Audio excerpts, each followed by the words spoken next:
ध्यान रखिएगा, आनंद और सुख अनुभव का विषय है, व्याख्यान का विषय नहीं है, प्रवचन का विषय नहीं है।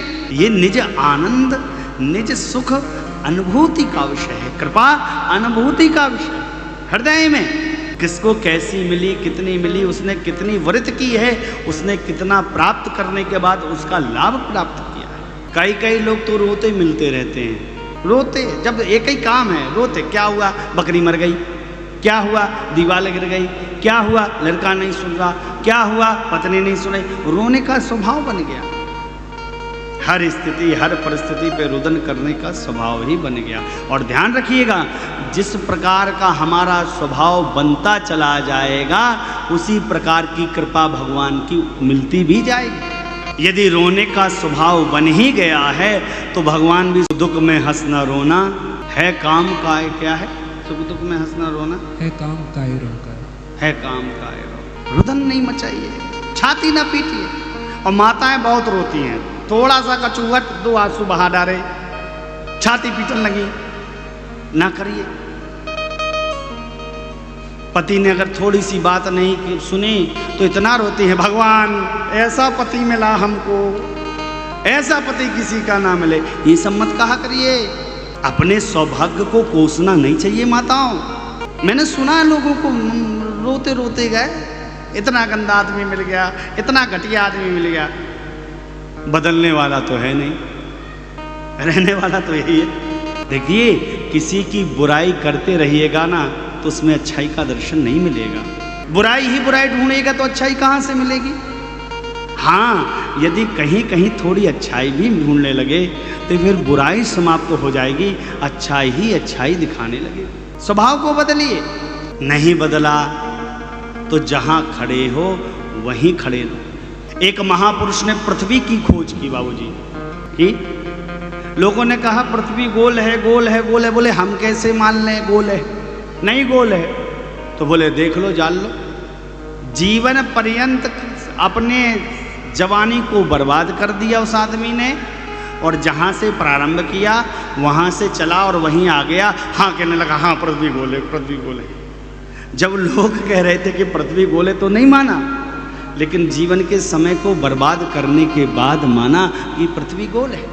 3 प्रकार के लोग हैं माई बाप इस संसार में, व्याप्त पुरुष, आप्त पुरुष और समाप्त पुरुष। 3 प्रकार के व्यक्तित्व भी हैं, आप व्यक्तित्व, व्याप्त व्यक्तित्व, समाप्त व्यक्तित्व। आप्त जो संतुष्ट है। हाँ हाँ भैया, यही सार है, यही सार है। वेद शास्त्र ग्रंथों का अध्ययन करने के बाद जो लिखा है उसको मानकर करनी पर संतुष्ट है। जो मिल गया वो पूर्ण है, बहुत अच्छा ब्रह्म। ये कौन है? आप्त पुरुष। व्याप्त पुरुष, महाजन ने जो मार्ग बताए उस मार्ग पर चलकर, वेद शास्त्र का अध्ययन कर कर, धर्ममय जीवन बनाकर, कर्ममय जीवन बनाकर नित्य निरंतर ऊंचाइयों को प्राप्त करता है। अपने साथ साथ समाज का कल्याण करता है, अपना भी भजन करता है, समाज का भी भजन करवाता है, सत्कर्मों का वर्णन कराता है। ऐसा व्यक्ति व्याप्त पुरुष है, व्याप्त व्यक्तित्व है। और समाप्त व्यक्तित्व न वेद शास्त्रों का अध्ययन किया, न सदग्रंथों का अध्ययन किया, न सत्कर्मों का वर्णन किया, न भजन का वर्णन किया, न कथा कीर्तन, न माता पिता की सेवा, किसी प्रकार के संयमों का वर्णन नहीं किया, वो इस संसार का समाप्त पुरुष है और समाप्त व्यक्तित्व है। हम कम से कम व्याप्त ना बन सकें तो आप तो बन ही सकते हैं। नहीं बन पा रहे, क्यों? नोट, खोट, वोट, इसी में जिंदगी उलझा के रखी है हमने अपने आप को। यही हमको चाहिए। मन में खोट है, दिमाग में नोट है और मुंह में वोट है। कितने लोग हमारे साथ खड़े, हमारे पक्ष में खड़े हैं, हम सही हैं, ये व्याख्यान करने वाले कितने लोग खड़े हैं। हाँ भैया आप ही सही हो, आप ही सही हो। जीवन में ये सही कहने वाले जो लोग हैं ना, जो जय जयकार व्यर्थ की करते हैं, ये तभी तक जय जयकार कर रहे हैं जब तक आपका प्रभाव है। जिस दिन आपका प्रभाव समाप्त हुआ ये लोग समाप्त हो जाएंगे। कोई विधायक जी हो, फौज की फौज चढ़ती है साथ में, विधायक जी आए, विधायक जी आए, विधायक जी आए, और विधायक जी पद से गए तो एक गाड़ी में अकेले विधायक जी और ड्राइवर घूमते, कोई पूछने वाला नहीं।